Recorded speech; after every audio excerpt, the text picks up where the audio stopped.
Ito na ata mga boss ang isa sa pinaka-special na araw dito nga para sa mga NBA fans. Dahil ngayong araw mga boss mayroon ng official na may dugong Pinoy na nagkaroon ng NBA Championship.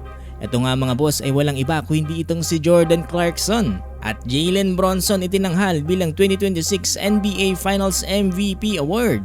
Siya ang nakatanggap ng Bill Russell Trophy. Tipin natin mga boss ang special na araw na to para sa Knicks.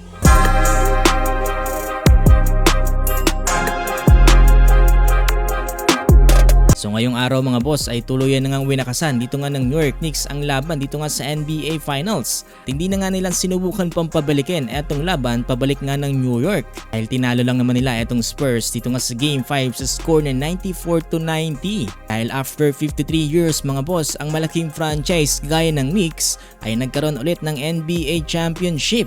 Dahil sa kabila ng matinding effort na ipinakita ng bawat players. At hindi lang yan mga boss ang history na ginawa dito ng mga players na to. Dahil ngayong araw mga boss ay meron ding isang dugong Pinoy na nagkaroon nga ng NBA Championship. At ito ngayong mga boss ay walang iba kundi itong si Jordan Clarkson. Siya ang first player of Filipino descent to win a major NBA Championship.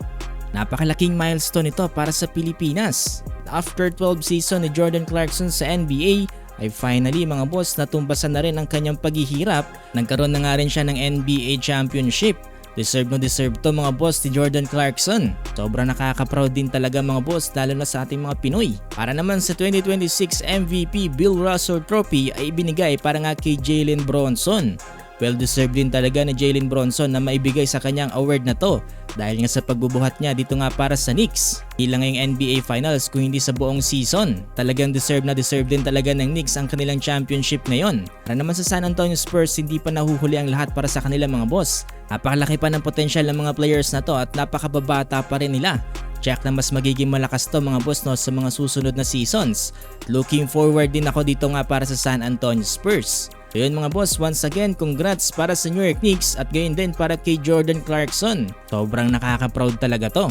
Pala mga boss, nakikisuyo ako sa inyo na pakilike po itong ating video at pakifollow na rin po sana mga boss itong ating page dahil magiging malaking tulong na po yan para sa ating channel. Maraming salamat po talaga sa inyo mga boss.